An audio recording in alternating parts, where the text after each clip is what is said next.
Hey guys, welcome back to my channel. Today I wanted to go over what I ate for a fertility diet, so to speak, and then how I kind of like prepared myself for my frozen embryo transfer. So some of the things that I ate were pineapple, mainly the core, Brazilian nuts, so Brazil nuts, berries, and then palm juice. And then I also just kind of rested a lot and drank lots of water and was eating overall pretty healthy. Now most of those things that I named off contain antioxidants, so they help with like inflammation and stuff. So it's just really good for your body anyways. But I thought, why not? I'm gonna try eating this stuff to kind of help with any type of inflammation that I might have in my uterine lining or my uterus that might hinder implantation. So I did all this before we did our transfer, and a little bit, I guess a little bit after, maybe like 2 or 3 days after we did our transfer, I was still kind of eating some of these things. But for the most part, I started about a week and a half, I think, before we did the transfer. I am not a doctor and I cannot vouch for any of these things for sure, making sure that you get pregnant. I just know that I wanted to do whatever it took to kind of aid my body to the best of my ability to help make a healthy environment for an embryo to come in and implant itself. So because of what happened last time, I just really wanted to take every precaution on my part to do whatever I could to help make this happen and make it be healthy. So yeah, that's pretty much what I ate. A cool little thing about the Brazil nuts is actually it helps thicken your lining, which is really important. If you're going through IVF, you know that's one thing that they look for is a thicker lining before they do a transfer, because they want to make sure that is our dog. She's obviously annoyed with me.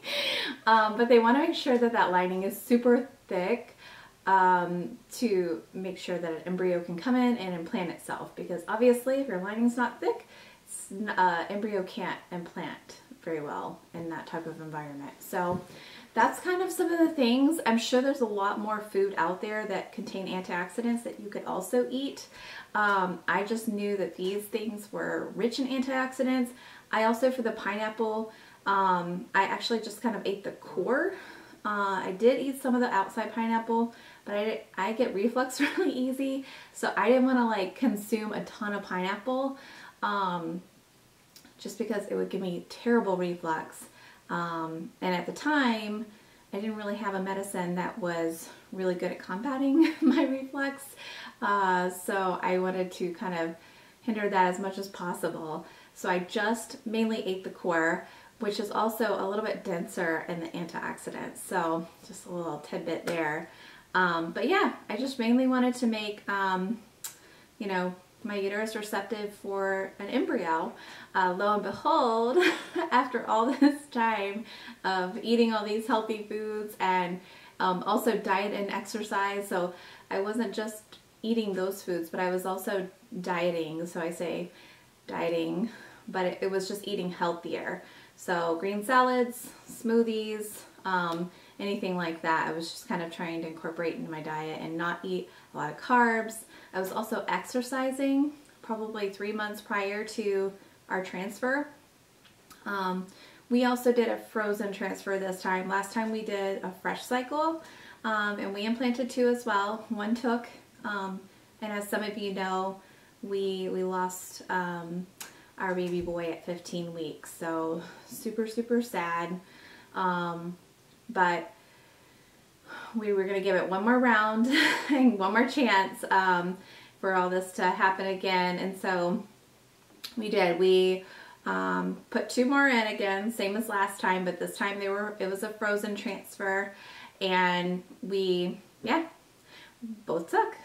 So chalk it up to the foods I ate, chalk it up to the diet and exercise. Maybe it's a combination of everything. Maybe it's just, yeah, who knows. We actually didn't have, just a kind of little side note, we did not have any fertility issues prior to doing IVF. The reason being why we did IVF is because I had my tubes like cut after my third child. And as a lot of you know, we are a blended family. So Ryan has 3 and I have 3. And so together we have 6 boys. Yes, 6 boys. I know. Who would go for IVF after that, right? We must be crazy. But yeah, so we wanted to have one together at least. And so we knew that there was a chance. It was, I think they said 20% chance that both would take. But we thought that was a low enough chance that we were going to go ahead and do 2, because your actual chances of even having one when you implant one go down quite a bit. So we were like, this is a lot of money, this is a lot of time and energy and on my body. And so we were like, let's just up our chances a little bit more without going too high with the chance of having twins. And you know, it's all God's plan and we can't really worry about what happens, but we were blessed with 2. So hopefully soon we will be finding out the gender. I have a 16-week checkup this Thursday. So today's Tuesday. So it'll be this Thursday. And I am hoping that they will do an ultrasound and look for the genders. We did have blood work done with NextGen that told us what one of the genders is. So anybody who's gone through that will know what gender that might be. But we have no idea about the other one. So we're just super excited. I have a feeling that we're going to have 2 of the same sex, and then Ryan has a feeling that we're going to have 1 of each. So I won't tell you what we exactly think we're having because that'll give it away. I actually just did that and I had to cut it out. But we are just super excited, and if not this Thursday, then it'll be, I think, 4 weeks from now. So it'll be our 20-week scan. So soon enough, but you will want to make sure that you're subscribed to our channel because we are going to do our gender reveal on YouTube. So we want to share that with all of our friends and family.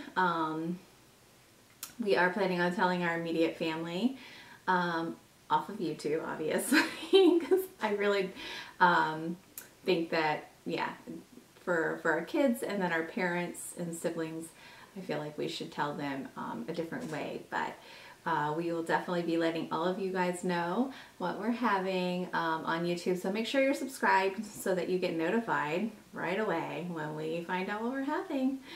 Until next time, guys, I will see you soon. Also, leave any comments, questions in regards to like what I did during the process and preparing for IVF or frozen transfer down below.